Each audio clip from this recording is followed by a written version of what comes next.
안녕하세요, 기중쌤입니다. 네, 오늘은 간호사 Q&A를 좀 준비해 봤습니다. 그래서 이번 영상을 보실 분들은 이제 간호 학생분들이나 이제 현직 간호사 선생님들께서 보시면 모두 다 좋을 것 같은 그런 영상입니다.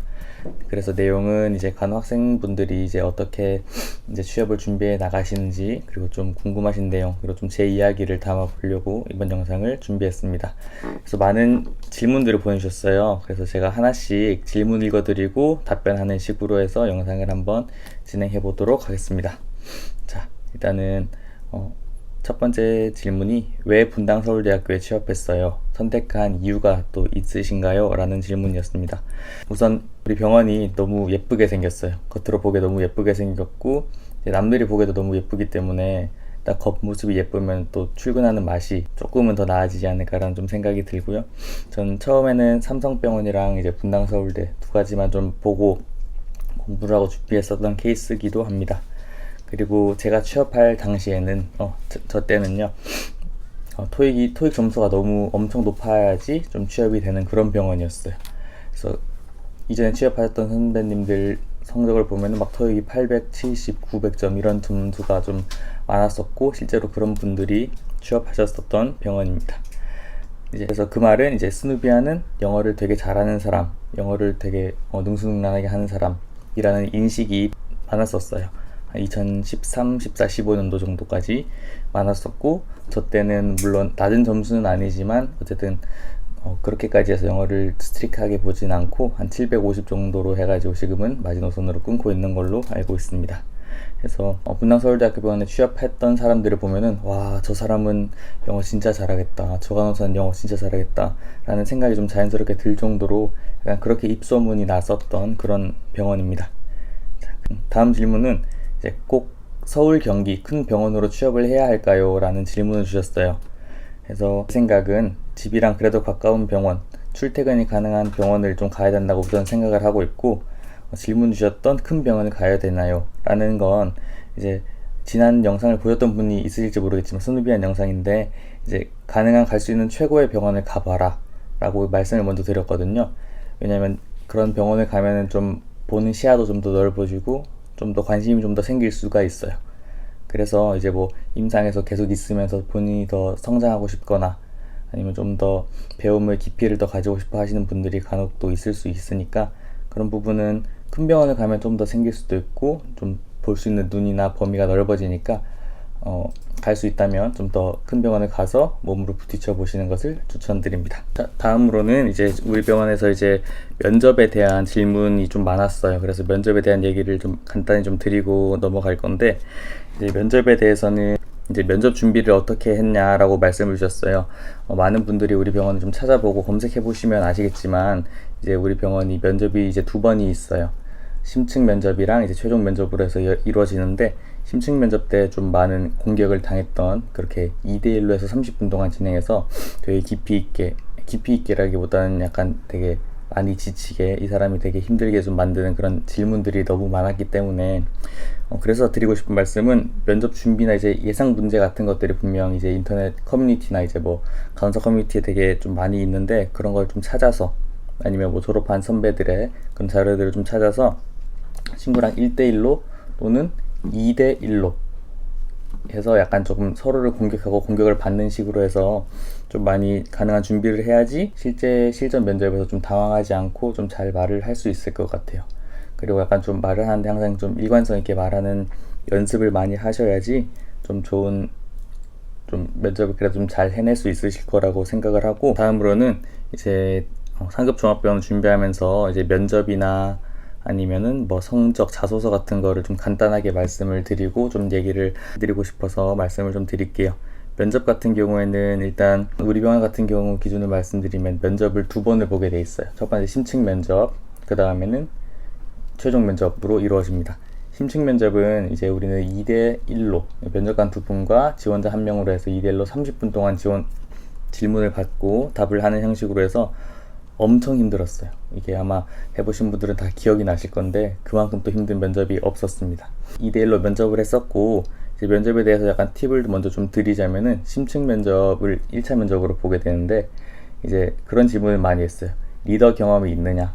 예를 들면 뭐 어떤 활동을 했었느냐, 뭐 구성원이랑 마찰이 있었느냐, 너가 리더로서 어떻게 그 마찰을 중재했느냐 라는 좀 질문이 있었고, 또 뭐 아르바이트 경험이나 이런 걸 분명히 많이 쓰게 되는 병원이 많은데 그 이유는 이제 어떤 일을 했냐, 뭐 진상 손님이 있었냐, 또 어떻게 대처했냐. 그래서 이제 스누비언으로서 약간 중요하게 생각하는 가치들을 그런 이제 질문의 형식으로 해서 답을 받는 건데, 자, 정리해 보자면 리더 경험이랑 아르바이트 경험이 있어요. 리더 경험은 상급자로서의 역할. 이 사람이 나중에 상급자가 되었을 때 이제 좀 좋은 리더가 될 수 있을 것인가, 엄청 꽉 꼰대스럽지 않고 괜찮은 리더가 될 수 있을까를 좀 생각하게 되어 상급자로서의 역할을 생각할 수 있는 것 같고, 반대로 아르바이트 경험은 하급자로서의 역할을 보는 것 같아요. 하급자로서 어떤 트러블이 있었을 때 어떻게 대처했냐 라는 좀 질문을 하게 됩니다. 우리 병원에서 좀 되게 기억에 남으면서도 되게 좀 좋은 질문이었다라고 생각하는 게, 이제 면접관들이 항상 이렇게 말을 해요. 예를 들어서 아르바이트를 하면서 뭐 손님이랑 트러블이 있었나요? 라는 질문을 하지 않고, 아르바이트를 하면서 손님이랑 언제가 있었을 텐데 그것을 어떻게 해결했나요? 라는 질문으로 들어옵니다. 그 말이 이제 무조건 어떤 이제 문제를 주어주고, 그러니까 문제를 깔고 시작하는 거죠. 그래서 해결 방안을 제시해라 라고 해서 또 지원자들을 좀 당황시키는 그런 문제들도 꽤 많았었고요. 그래서 어떤 문제가 있었을 텐데 어떻게 해결했어요? 라는 식으로 들어갑니다. 다음으로 해서 면접을 그래서 준비하는 방법은, 이제 예상 문제 같은 게 인터넷 커뮤니티나 이제 간호사 커뮤니티 같은데, 아니면 졸업하신 선배들을 통해서 자료를 좀 얻으시는 거를 좀 추천드릴게요. 그래서 그런 걸 좀 얻어가지고 친구랑 1대1로 아니면은 2대1로 해서 준비하는데, 좀 장시간으로 하면 더 좋을 것 같고, 좀 서로를 공격하는 식으로 그렇게 해야지 실전에서 당하지 않고 좀 대답을 좀 잘할 수 있을 것 같으니까, 좀 질문을 많이 주고받는 연습을 꼭 꾸준히 하시길 바랍니다. 인성이나 직무 면접을 이제 심층 면접에서 많이 보게 되는데, 방금 말씀드렸던 그런 점들을 포함해서 이제 그 병원만의 좀 특색이나 좋은 점을 좀 빗대어서 표현할 수 있는 그런 것도 있으면 좋겠어요. 그래서 예를 들면 이제 우리 병원 같은 경우는 이제 칭찬 카드라는 게 있는데, 이제 외부의 환자들이 이 간호사를 또는 뭐 이 어떤 의사를 이런 식으로 이렇게 칭찬합니다라는 내용을 써주는 카드가 있어요. 그래서 이제 지원자가 저는 분당 서울대 병원에 다니면서 이제 뭐 칭찬 카드를 한 달에 하나씩 받는 그런 사람이 되겠습니다 라는 말을 했다면, 면접관들은 이 지원자가 우리 병원에도 좀 알고 있구나, 칭찬 카드라는 것을 통해서 이제 외부 고객들, 환자들에게도 인정받는 간호사가 되겠다라고 말을 하는구나, 그런 식으로 해서 좀 더 점수를 딸 수 있는 그런 좀 팁도 있을 것 같습니다. 그리고 이제 우리 병원에서 자기소개서나 아니면은 뭐 자격증 같은 게 꼭 필요하냐라고 질문을 많이 주셔서 말씀을 드리는데, 자기소개서에 뭐 양식은 거의 비슷하게 좀 되고 있고, 이제 꼭 필요한 것, 예를 들면은 이제 자격증은 꼭 필요한 것은 따로 없긴 한데, 그래도 이제 좀 도움이 된다거나 아니면 이제 국가 공인 같은 거, 그런 자격증 같은 게 꼭 있으면 좋습니다. 뭐 예를 들면 뭐 한자 자격증이 있는데 뭐 상급부터 국가 공인이다 그러면 그 정도 있거나, 아니면 또 그런 도움이 되는 걸 있으면 좋겠고. 자, 이제 다음 질문으로는 이제 자소서에 꼭 써야 되는 항목들, 그리고 이제 자격증, 이제 제2 외국어, 성적 이런 걸 좀 여쭤보셔서 공통적인 것도 같이 말씀을 드리고 우리 병원 기준으로도 좀 말씀을 드리려고 합니다.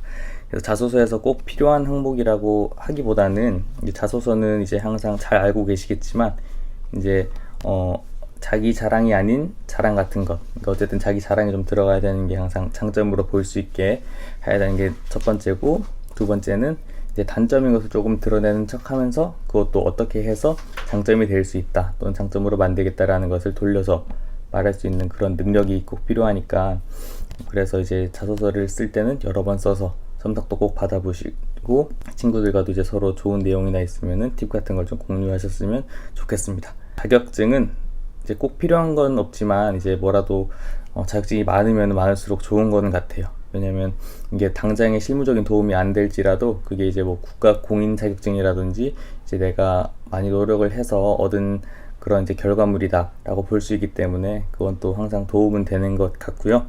그래서 제2 외국어는 꼭 해야 되나요? 하면 뭘 해야 될까요? 라는 걸 주셨는데, 이건 제가 제2 외국어가 없기 때문에 따로 뭐 크게 말씀드릴 수는 없을 것 같지만, 실례로는 제 친구, 되게 친한 친구가 독일어를 제2외국어로 해서 열심히 해서 꽤 되게 잘하는 수준인데, 그래서 뭐 면접을 실제로 볼 때 약간 조금 짧게라도 조금 써먹는다든지, 아니면 이제 큰 병원들 가면 이제 국제진료센터라고 해서 이제 뭐 제2외국어를 또 희망하는 그런 제2외국어가 국가들이 있어요. 뭐 예를 들자면 뭐 러시아어라든지 뭐 아랍어라든지 그런 좀 특수한 그런 제2외국어는 또 좋아하는 병원이 선호하는 병원들이 꼭 몇 개는 정해져 있거든요. 그래서 그것도 관심 있으면 공부해서 알아보시면 또 너무 좋을 것 같습니다. 성적은 일단 저희가 딱 학점을 얼마다 아니면 상위 몇 프로다라고 정해진 건 없는데, 되게 다행히 저희가 이제 뭐 전교 1등부터 해가지고 한 상위 한 4~50% 정도까지도 입사를 제대로 했을 정도니까 성적에 대해서는 제가 또 크게 말씀을 드릴 수는 없지만, 어쨌든 상급 종합병원, 대학병원이나 이제 좀 그래도 좀 큰데 가겠다라고 생각하시면은 그래도 한 중간 이상 가야지 않을까 생각을 좀 하는 게 있습니다. 그리고 우리 병원은 토익이 이제 750점으로 해서 커트라인이었는데 아마 올해도 거의 비슷하지 않을까 좀 생각을 하고 있고, 보통이 한 700에서 750이 좀 평균이나 좀 괜찮다라고 지원을 할 만하다라고 보고 있고, 보통은 한 좀 괜찮다 하면 한 800 정도 준비를 하시는 게 좋겠습니다. 토익은 제가 어떻게 그렇게 막 열심히 공부를 해보진 않았지만 가능하면은 학원을 가서 현장 강의를 좀 들으시는 걸 좀 추천드리고, 그래야지 좀 더 친구들이랑도 같이 하고 모르는 거 빨리빨리 물어보고 조금 더 잘 진행이 될 수 있고, 인강이 나한테 맞다 그럼 인강을 들으셔도 좋을 것 같고요. 한 2~3개월 정도만 해서 끝내는 걸 적극 추천드립니다. 다음 질문으로는 또 많은 분들이 또 궁금해하고 신규 선생님들이 되게 거의 제일 관심이 많은 부분일 거예요. 이제 원티드 부서 아니면 이제 웨이팅 이런 얘기를 좀 할 건데, 원티드 부서는 우리 병원을 기준으로는 이제 분당 서울대는 병동 갈래, 특수 파트 갈래로 나뉩니다. 그래서 이제 최종 합격을 하게 되면 발령하기 한 달 전인가 이제 연락이 와요. 그 정든 난도 있고요. 해서 병동을 가겠다 하면 병동의 체크, 아니면 특수 파트 가겠다 하면 특수 파트 체크. 잘 아시겠지만 병동은 종류가 너무 많잖아요. 수십 개가 있을 정도로 많고, 특수 파트도 이제 잘 알고 계신 응급실, 뭐 중환자실, 뭐 내시경실, 수술실 등등 해서 그렇게 이제 갈 수 있는데, 이제 어디 갈지는 발령하기 바로 뭐 직전 몇 주 정도에 알려주기 때문에 그건 진짜 운에 좀 맡겨야 되는 부분이 그 당시의 수요에 따라서 바뀔 수 있으니까, 그거는 항상 알 수 없지만 그 둘 중에서는 고를 수 있다 라고 말씀을 드릴 수 있습니다. 저는 맨 처음엔, 그러니까 전 최초에는 제 학생 간호사였을 때는 응급실을 희망했었는데, 실제로 발령 받아 보니까 내과계 중환자실이었고, 그래도 만족하면서 열심히 좀 다녔던 그런 케이스입니다. 다음은 이제 간호사들 로테이션에 대해서 좀 얘기를, 그냥 제가 아는 내용이나 제가 생각하는 내용을 좀 말씀을 드리면, 이제 보통 한 부서에서 이제 한 3~4년, 5년, 이제 뭐 정해진 정확한 연수는 없지만 몇 년 정도를 근무하게 되면 희망을 해서, 아니면 이제 뭐 타 부서에서 필요한 이제 인력이 있거나 필요한 연차가 있으면 이제 서로 근무지 이동을 하는 그런 형식인데, 저희 병원 딱히 몇 년이라고 정해진 건 없는 것 같고, 저는 이제 영상의학과 간호사로 일을 하면서 간호본부에서 완전히 이동을 했거든요. 이거는 이제 원내 공모에서 이제 소속이 바뀌는 거예요. 간호본부 소속이 아니라 영상의학과 소속으로 소속이 바뀌어버린, 그렇게 해서 실제로 또 이력서 쓰고 원대지만 이제 자기소개서 쓰고 면접 보고 해서 이렇게 부서를 옮긴 상태로 근무를 하고 있고, 영상의학과 내에서는 간호사가 활동할 수 있는, 근무할 수 있는 부서가 CT, MRI, 초음파, 혈관 조영실, 이렇게 4가지가 이제 근무 부서로 되어 있고, 저는 이제 CT로 맨 처음에 가서 한 1년 3개월, 1년 반 정도를 하고 이제 혈관 조영실로 로테이션 돼서 이제 현재 근무하고 있는 상태입니다. 이제 웨이팅 기간을, 입사 시기를 제가 정할 수 있나요? 라는 또 질문을 해주셨는 게 있을 건데, 드리고 싶은 답변은 이제 이건 입사 시기나 웨이팅 순번은 분명히 정해져 있을 거예요. 그래서 보통 뭐 한두 달 전이나 2주에서 한 달 전이나 이렇게 연락이 와서 언제 때 이제 발령이 될 건데 오시겠어요? 라는 질문을 꼭 받게 됩니다. 그래서 이제 그때 이제 갈게요 하면은 가서 이제 말씀드렸던 병동이나 특수 파트로 해서 발령이 되는 거를 확인할 수가 있고, 그렇지 않으면 이제 뭐 제가 전화로 저 지금 말고 혹시 좀 미뤄도 될까요? 이렇게 말씀을 하시면은 이제 순번이 맨 뒤로 밀릴 수도 있고 조금 밀릴 수도 있는데, 그거는 병원마다 좀 다르기 때문에 의도치 않게 1년씩 웨이팅 하는 사람들이 분명히 있거든요. 그런 분들은 또 너무 길다고 좀 불평하시는 분이 또 있기 때문에, 제가 생각하는 제 의견은 이제 국시를 치고 나서 한두 달 정도 좀 놀았어요. 되게 신나게 재밌게 놀고 여행도 가고 했는데, 때마침 연락이었어요. 그러면 전화해서 예 가겠습니다 갑니다 하면 되고, 이제 그렇지 않고 국시 치자마자 바로 전화 와서 뭐 다음 주에 바로 출근하실 수 있어요? 발령 났어요? 이렇게 하면은 그때는 저는 좀 놀았으면 좋겠어요. 국시 칠 때까지 너무 힘들게 많이 좀 달려왔기 때문에 한두 달이나 전 최대 한 6개월까지는 좀 놀아서 빚을 내서라도 조금 어디 막 여행을 좀 많이 다니거나 그런 게 너무 소중한 시간이 되고, 근무하는데도 그게 또 힘이 되기 때문에 항상 기회가 있으면은 미팅을 조금은 하고 들어갔으면 하는 제 생각이 좀 있습니다.